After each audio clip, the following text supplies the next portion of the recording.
প্রিয় ভাইরা আমার, আমরা ইচ্ছাকৃতভাবে নামাজে তিনটি ভুল করে থাকি, যার মাধ্যমে অনেক সময় দেখা যাচ্ছে যে আমাদের নামাজ পরিপূর্ণভাবে হচ্ছে না।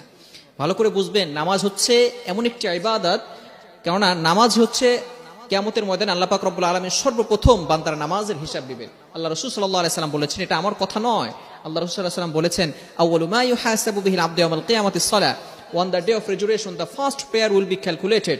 কিয়ামতের দিন সর্বপ্রথম বান্দার নামাজের হিসাব না হবে। এজন্য নামাজটা যাতে করে আমরা পরিপূর্ণভাবে আদায় করতে পারি, এটা আমাদের মাথায় রাখতে হবে, সবসময় ক্যাচ করতে হবে নামাজটা যাতে করে আমাদের কোনো ত্রুটি না হয়ে যায়, পরিপূর্ণভাবে যাতে করে আমরা নামাজটা পড়তে পারি।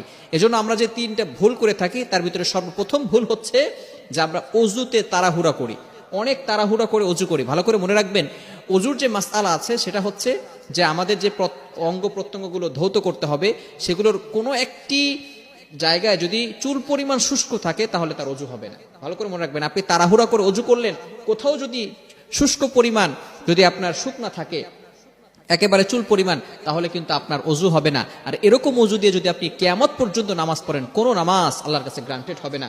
এজন্য ভালো করে মনে রাখতে হবে, অজু যাতে করে পরিপূর্ণভাবে আমরা আদায় করতে পারি, তাড়াহুড়া না করে ধীরস্থিরভাবে প্রত্যেকটা জায়গায় জায়গায় যাতে করে যেখানে পানি পৌঁছানো দরকার সেখানে যাতে করে আমরা পানি পৌঁছাতে পারি, সুন্দরভাবে যাতে করে অজু আমরা করতে পারি, এটাই হচ্ছে রাসূলের সুন্নাহ।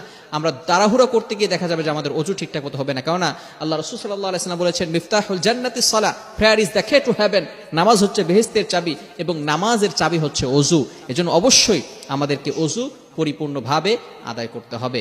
দ্বিতীয় নাম্বার হচ্ছে, আমরা অনেক সময় নামাজে দৌড়ে যাই, বিশেষ করে কিছু ব্যবসায়িক ভাইরা আছেন, তারা নামাজে দৌড়ে যাওয়ার চেষ্টা করেন, নামাজে রুকু ধরতে গিয়ে, রাকাত ধরতে গিয়ে দৌড়ানোর চেষ্টা করেন। না, এটা রাসূল সাল্লাল্লাহু আলাইহি ওয়াসাল্লামের সুন্নাহ নয়।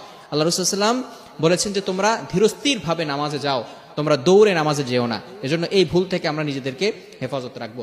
তৃতীয় নাম্বার যে ভুলটি, সেটা হচ্ছে খুবই গুরুত্বপূর্ণ। আমরা অনেক সময় যখন একাকী নামাজ পড়ি তখন খুব তাড়াহুড়া করে রুকু সিজদা আদায় করি, ঠিকঠাক মতো রুকু দেই না এবং রুকু হতে সোজা হয়ে দাঁড়াই না, যার কারণে দেখা যাচ্ছে যে আমাদের নামাজ ঠিকঠাক মতো হয় না। মনে রাখতে হবে, আমরা নামাজের ভিতরে এত অবহেলা করি, কারণ আমরা যখনই মসজিদে আসি, কখন বের হয়ে যাব, কিভাবে বের হব, কত তাড়াতাড়ি বের হতে পারি, সেটা নিয়ে প্রতিযোগিতা লেগে গেছে।